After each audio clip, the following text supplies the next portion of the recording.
What's up, Tailgaters? You're in the booth with Tailgate Nate today. Welcome to my channel. More Week 12 predictions are on your way today. Got two more on the slate for you here on Thursday, and it should be a good one here in Tucson, Arizona. The Arizona Wildcats are going to be one of the surprises in college football this year, and they're also one of the hottest teams on a 4-straight-game win streak, and they are going to get a chance to pull off a huge win again at home here against the Utah Utes. Utah's dropped 2 of their last 3, albeit they have been to both Washington and Oregon, looking for a pick-me-up game here. Hey, lots of fun things to talk about with this one. We're going to dive into it in just a little bit, but before we do that, you guys know I got to say thank you for the support the channel has seen as of late, and if you want to continue to help show your support for the channel, anything you do to help interact with the channel helps to support it. The biggest way, obviously, hitting the subscribe button, ringing the bell so you know when videos get uploaded, but there are more ways than that. Watching the video is another huge way, but you can also like, comment, share. Just again, anything that you do to interact with the channel helps to support it, and it means a lot to me. So without any further ado, let's dive on into this game here between the Utah Utes and the Arizona Wildcats. So some interesting things can still happen here. I do not believe that mathematically Arizona is technically dead in the race for a Pac-12 title game. Of course, they are going to need a little bit of help here, but the Arizona Wildcats have been a very nice surprise so far this season. They're going to look to continue their win streak here against the Utah Utes. So let's go ahead and see what both these teams have put up so far as statistics go this season. You have to start out with the Utah Utes, as we usually do. They are the road team after all. And, well, Utah, I think we know the story offensively with this team by now. I've covered them a lot on my channel, but you haven't had Cam Rising all year. You haven't had Brant Keithy all year. And then early on in the season, you had guys like Thomas Yasmin and Micah Pittman go down with injuries as well. So it's just been an injury-riddled season offensively for Utah, and there have been both good and bad moments for this team.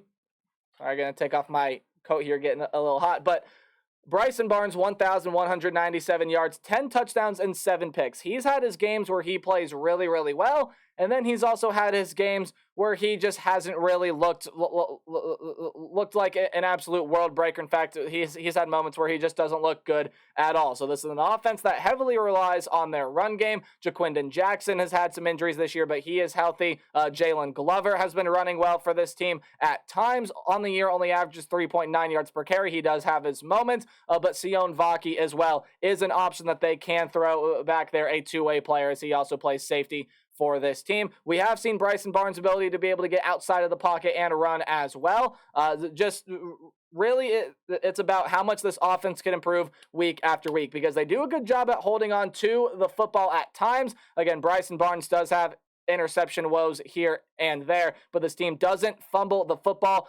Given how much the offense has struggled moving the ball down the field, scoring points, they do have a pretty solid third down conversion, and the offensive line does show its really good moments as well. But this is a defensive-led team, specifically with that defensive front. 85.6 rush yards per game is all they allow. They allow just barely under 300 yards per game and have gathered 30 sacks so far on the season. This is a Utah defense. Again, 30 sacks on the season, 12 of which by Jonah Ellis. He has been a phenomenal piece to what the Utah Utes do defensively, especially on the defensive front. Is also a really good run defender as well. Is the team's 5th leading tackler here on the season for the Utah Utes. Again, really good rush defense. This is a team that loves to get back and generate pressure. They love to force turnovers, and they're also one of the best third down defenses in the entire country. Secondary is where this team is a little bit weak, and that hurt them against Oregon, and it hurt them against Washington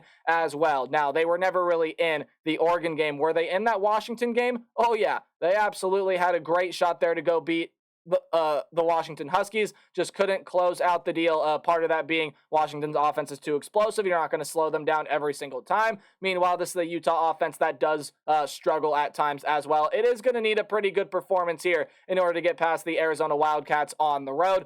Offensively, when you talk about the Arizona Wildcats, of course, Jaden Delora went down in week 4 and hasn't really played since, but Noah Fafita has really stepped in, has played really well, and he's started to find some he started to find things that work out really, really well for him. This is an Arizona passing attack that ranks, I believe, top 25 in the country at 280.2 passing yards per game. Fafita on the year, 1,735 yards, 16 touchdowns, and only 4 picks. You compare that to the stat line of Delora. Again, he's only played in 4 games, but 1,069 yards, 9 touchdowns, and 5 picks. So, yes, he's played longer, but he already has a better touchdown to interception ratio, 4-to-1 instead of like 1 to like 0.8, right? So Noah Fafita has played really well for this team, but there are some things that do plague this offense. One is fumbling the football. That's something that Utah loves to force. They have recovered 6 fumbles on the season so far. And then when you take a look at this offense as well, look, Fafita's done really well with this team being able to convert on third down. They are one of the better third down conversion teams in the country. But again, the problems with this offense comes in the offensive line, especially against a defensive front like Utah. That offensive line is going to have to step up and play better. And then they do have some turnover tendencies here and there as well. Hasn't really plagued them that much and hasn't made a huge impact on this 4-game win streak, but it can make a huge impact here, possibly the stingiest defense that Arizona has faced as of late. When you get into the defense, speaking of defense, of the Arizona Wildcats, they, again, much like Utah, are a really, really good rush defense. 99 rush yards per game. That is all that the Wildcats allow on the ground. 2.6 sacks per game. I ignored the decimal point there as they have 26 sacks so far on the season. A lot of really good weapons offensively. I didn't really talk about that a whole lot. I'll mention some names here when we get into the keys to the game, but defensively, you have a really, really good player in linebacker Jacob Manu. 5.5 sacks is second on the team. 7.5 sacks from Taylor Upshaw. He's a former Michigan Wolverine transfer. Now, this is a secondary that, much like Utah, is the weak point of this defense. 36 passes defended is good, but only 2 picks. So this is a secondary that is good at batting down balls, but they have not been able to force the interceptions here. Maybe something you need to do in this game against the Utah Utes, which brings me into my what to watch for, keys to the game, whatever you want to call it, some things I think you should keep an eye on while you're paying attention to this game. And we are going to start out with the road team, the Utah Utes. One, the offense is going to have to get the passing game going. I've talked about how there are moments throughout the game and throughout the season where Bryson Barnes has looked really, really good. He's made a lot of very, very good decisions. He's made some very good passes. But there also have been a lot of moments, in fact, you could argue maybe more often than not, where Bryson Barnes is missing open receivers. He's throwing picks. He's just not making the best decisions. It shows how valuable of a player Cam Rising is to this team. We know that the rush game is going to get going. It's what this Utah team relies on. It's just eventually, when is that rush game going to happen? Again, I've talked about this so many times with Utah, but the pass game has to start firing, and it has to really get going. Guys like Vele, Parks, Matthews, they're going to have to get going here in this game. Let's talk about the defensive end for Utah. I think the pass rush is going to be able to do its damage here. This is an Arizona offensive line that has been very inconsistent so far this season, and it has a lot of cracks in that foundation. So Utah, being a very, very good and very aggressive defense, really good on the pass rush, should not only be able to slow down some of the weapons here in the Arizona backfield by the likes of Jonah Coleman, DJ Williams, and others, but they're also going to be able to get back to the quarterback, Fafita, be able to bring him down to the ground. And that's going to be a really important part here for Utah to go on the road and win this game. But the cracks in the defense are going to need to be filled, especially in the secondary. Again, I touched on it earlier. The pass rush is going to get home, which means the run defense is going to get home, and that defensive front 7, the defensive front 6, whatever you want to call it, should perform really, really well. But it is that defensive secondary that is troublesome. Let up some big plays against the Washington Huskies, let up a lot of big plays against the Oregon Ducks. That secondary is going to have to fill in those cracks because, again, this is an Arizona offense, specifically with their quarterback, Fafita, that has really found its rhythm. It's also one of the best passing offenses in the country. Utah secondary's got to be ready for it. And again, I just alluded to it earlier, that first bullet point there for the Arizona Wildcats. Fafita has found his rhythm. And again, he has a lot of talented weapons out there, of which I will lift off now. Taytairoa McMillan is a phenomenal weapon.